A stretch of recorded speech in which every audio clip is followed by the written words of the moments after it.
Maybe they stuck more often these days. Will this earn me forgiveness? Midas reached into his pocket and pulled out a golf ball-sized piece of chocolate wrapped in gold foil. He held it out to me, its package glittering under the fluorescent lights. A blur of shadow smudged the edge of my vision, and I yelled, "No!" Too late. Ambrose swiped it off Midas's palm and gulped it down with glee. Truce or not, I thought at him. Pull that stunt again, and I will end you. The shadow horked a thumbnail-sized glob onto the floor like a mama bird feeding its baby. Not gonna lie, I threw up in my mouth a little.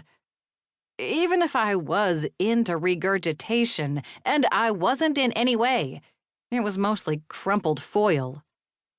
What's wrong? Abbott ripped a blood pressure cuff off Liz. Did you drop it? I dropped it all right. Down the gullet of an uppity shadow who believed we were BFFs now. Noticing my attention on the floor, Abbott craned his neck. Did it roll under the equipment? No. I kept my head down. I'm offering a moment of silence for the fallen chocolate. Midas snorted, then coughed, but it was too late. I heard him, and I couldn't stop a smile from blooming. Amusement crinkling his eyes, Abbott indicated a nearby basin. Can you hand me that rag? Why is she sweaty? I wrung out the icy water, then handed it to him. She's all clammy and shaky. In my line of work, I had run across addicts desperate for their next hit in better shape. Blotting her forehead, Abbott frowned.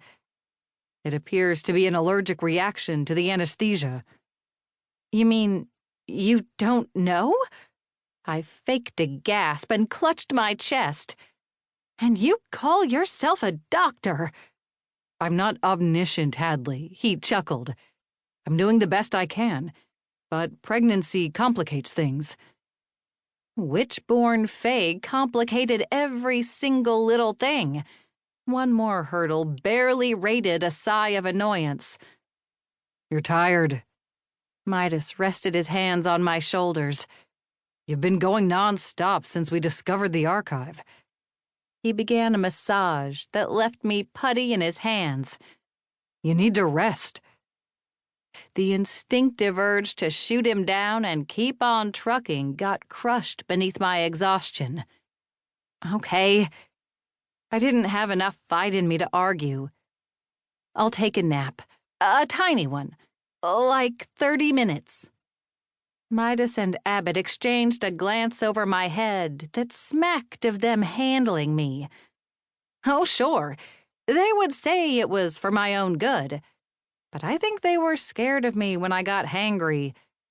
Though, to be fair, I had no clear memory of the last time I had eaten or slept, and that jerk shadow had stolen the mouthful of caffeine that might have made all the difference in my cognitive ability.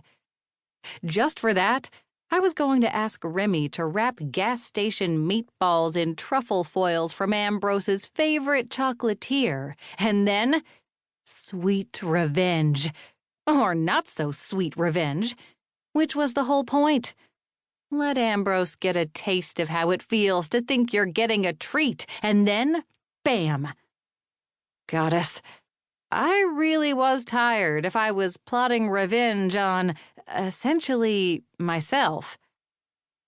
I'll send the ultrasound photos and recordings to Bishop, along with Liz's file, Abbott promised. The information will be with your team when you wake. Thanks. Out in the hall, Midas waited until the shadow made himself scarce before reaching into his pocket a second time.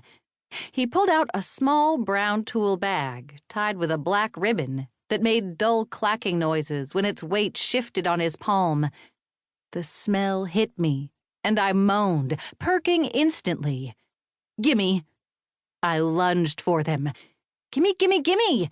Nap first. He snatched them back. Chocolate-covered espresso beans later. You're so mean.